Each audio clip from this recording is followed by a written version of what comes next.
Hi hello guys, YouTube തുടങ്ങിയതിന് ശേഷമുള്ള എൻ്റെ ആദ്യത്തെ ഡേ ഇൻ മൈ ലൈഫാണ്. ആദ്യം തന്നെ അടുപ്പിലെ ചാമ്പലൊക്കെ വാരിയതിന് ശേഷം ഞാൻ തീ അങ്ങ് കൊളുത്തി.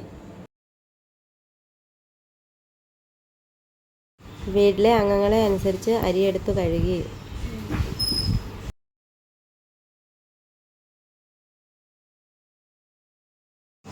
അരി കഴുകി അടുപ്പത്തിട്ടു.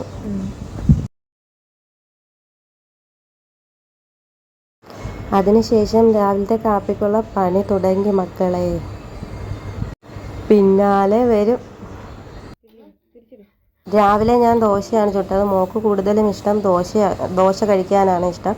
അതിനുശേഷം കുറച്ച് പാത്രങ്ങളുണ്ടായിരുന്നു, അതെല്ലാം കഴുകി. ചൂട് കാരണം അടുക്കളയിൽ നിൽക്കാൻ വയ്യായിരുന്നു. പിന്നെ ഡേ ഇൻ മൈ ലൈഫ് ആയതുകൊണ്ട് ഞാൻ ഇറങ്ങി ഓടാഞ്ഞത്, അല്ലാതെ ഞാൻ ഇറങ്ങി ഓടിയാന്. അമ്മാതിരി ചൂടാണ്. അടുപ്പിലെ ചൂടും പുറത്തെ ചൂടും എല്ലാം അടിക്കുന്ന കാരണം പെരയ്ക്കകത്ത് നിൽക്കാൻ വയ്യ ഗൈസ്. ചൂട് കാരണം ഫ്രിഡ്ജിൻ്റെ അകത്ത് കയറി ഇരുന്നാലോ എന്ന് വരെ ഞാൻ ചിലപ്പോഴൊക്കെ ആലോചിക്കും. എൻ്റെ ഭർത്താവിൻ്റെ അടുത്തൊരു കൂളർ വാങ്ങാൻ പറഞ്ഞാൽ അദ്ദേഹം പറയുന്നത് ആദ്യം നീ ഒന്ന് കൂളായിട്ട് പോരെ കൂളർ വാങ്ങുന്നതെന്ന്. ചൂട് പിന്നെയും സഹിക്കാം. ഈ അക്ഷയപാത്രം കണക്കാണ് എൻ്റെ സിങ്ക്. ഏത് കണ്ട സമയം നിറഞ്ഞു കിടക്കും. കഴുകി മിക്കവാറും എൻ്റെ അടപ്പിളകും. പുല്ല് ഇത് വല്ല ഹോട്ടലിലെങ്ങാനായിരുന്നെങ്കിൽ ഡെയിലി എനിക്ക് 500 രൂപ വെച്ച് കിട്ടിപ്പോകുന്നു.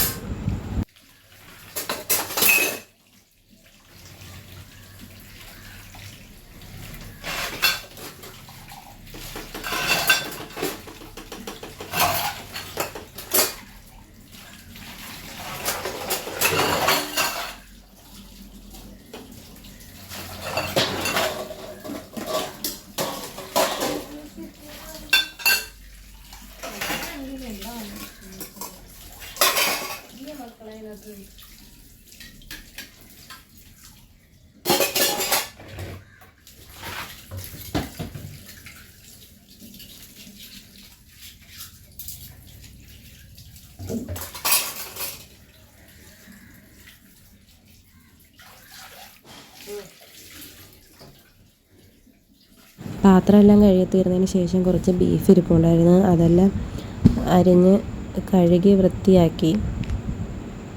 ബീഫിന് വേണ്ട സാധന സാമഗ്രികളെല്ലാം അരിഞ്ഞ് ഫ്രിഡ്ജിൽ വെച്ചിരിക്കും. അത് രാവിലെ എടുത്ത് കറി വയ്ക്കുകയാണ് പതിവ്. രാവിലത്തെ കാപ്പിക്കും ചോറിനും ഈ ഒരു കറി മാത്രമേ ഇന്ന് ഉണ്ടാക്കുന്നുള്ളൂ.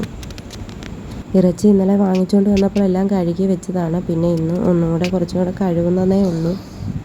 ബീഫ് കറി വെക്കാൻ വേണ്ടി ആദ്യം കുക്കർ ചൂടായതിന് ശേഷം വെളിച്ചെണ്ണ ഒഴിക്കുക. അതിനുശേഷം കടുക് ഇടുക. അത് കഴിഞ്ഞ് ഇഞ്ചി വെളുത്തുള്ളി ഇട്ട് നല്ല രീതിയിൽ മൂപ്പിച്ചതിന് ശേഷം ഉള്ളി, സവാള, പച്ചമുളക്, തക്കാളി ഇതെല്ലാം കൂടെ ഇട്ട് നല്ലപോലെ വഴറ്റുക. തത്തിപ്പൊത്തി വെച്ചതിന് ശേഷം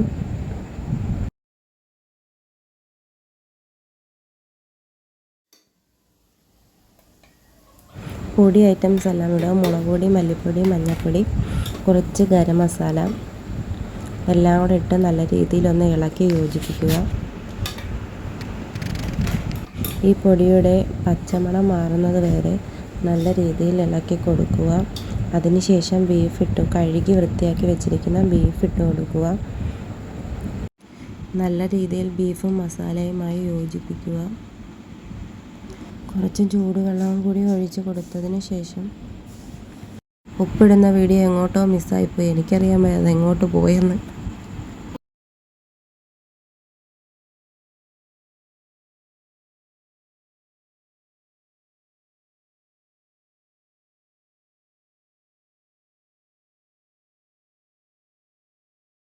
കുറച്ച് വെള്ളം കൂടെ ഒഴിച്ച് കൊടുത്തതിന് ശേഷം ഒരു 6 വിസിൽ വരുന്നത് വരെ അടച്ച് വെച്ച് വേവിക്കുക.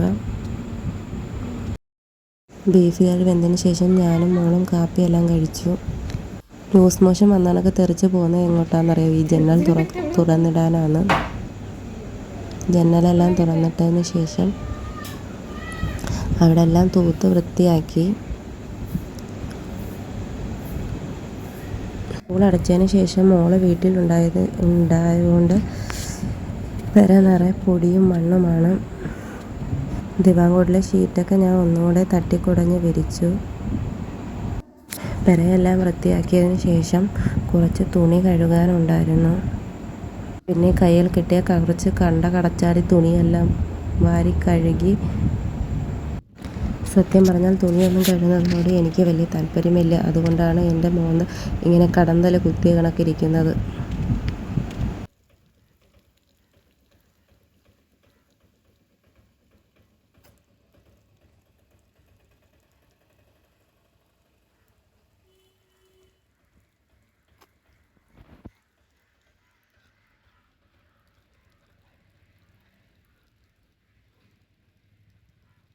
കഴുകിയ തുണി ഒന്നൊന്നായി അശയിൽ വിരിച്ചിട്ടു.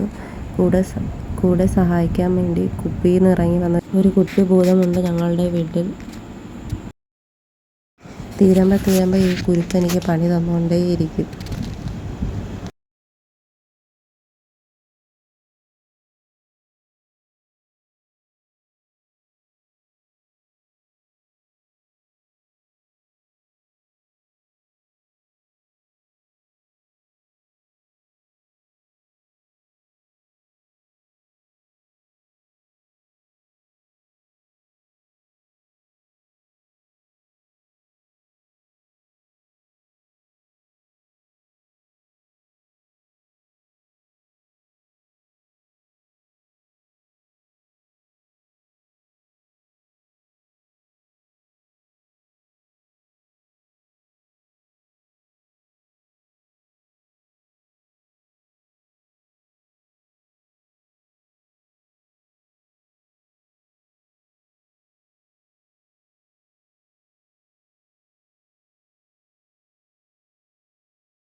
തുണിയെല്ലാം കഴുകി തീർന്നതിന് ശേഷം അരിയെല്ലാം ഞാൻ ഊറ്റി വെച്ചു. അരി ഊറ്റുന്ന സമയത്ത് കുഞ്ഞിനെ അടുത്ത് നിർത്താൻ എനിക്ക് ഭയങ്കര പേടിയാണ്. കാരണം ഒരു വട്ടം അവളെ ദേഹം ഇതണക്ക് പൊള്ളിയിട്ടുള്ളതാണ്.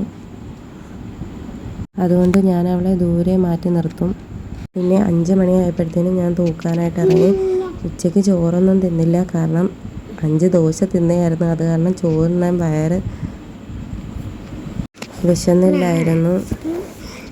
അമേരിക്കയിൽ നിന്ന് അന്റാർട്ടിക്ക വരെ എനിക്ക് തൂക്കാനുണ്ടായിരുന്നു. അങ്ങനെ ഞാനെല്ലാം തൂത്തുവാരി തീയിട്ടു. എനിക്കൊരൊത്തിരി തൂക്കാനുണ്ട്. തൂത്താലും തീരത്തില്ല. എല്ലായിടത്തെയും സ്ത്രീകൾ തൂത്ത് കയറുമ്പോഴും ഞാനിവിടെ തൂത്തുകൊണ്ടിരിക്കുകയാണ്. എൻ്റെ പൊന്നെ, എനിക്ക് വയ്യ. ഒരു വല്ലാത്ത കോമഡി തന്നെയാണ് എൻ്റെ ജീവിതം. അടുത്ത് നിന്ന് എൻ്റെ ക്യാമറമാൻ എന്തൊക്കെ കോമാളിത്തരം പറയുന്നുണ്ട്. അത് കേട്ട് ഞാൻ വളവളാന്ന് ചിരിച്ചുകൊണ്ടിരിക്കുകയാണ്. എൻ്റെ കുഞ്ഞ് ഡേ ഇൻ മൈ ലൈഫ് നിങ്ങൾക്ക് ഇഷ്ടപ്പെടുകയാണെങ്കിൽ എൻ്റെ ചാനൽ സബ്സ്ക്രൈബ് ചെയ്ത് ലൈക്ക് ചെയ്ത് ഒന്ന് സപ്പോർട്ട് ചെയ്യണേ. അപ്പോൾ എല്ലാവർക്കും tata, bye bye, see U.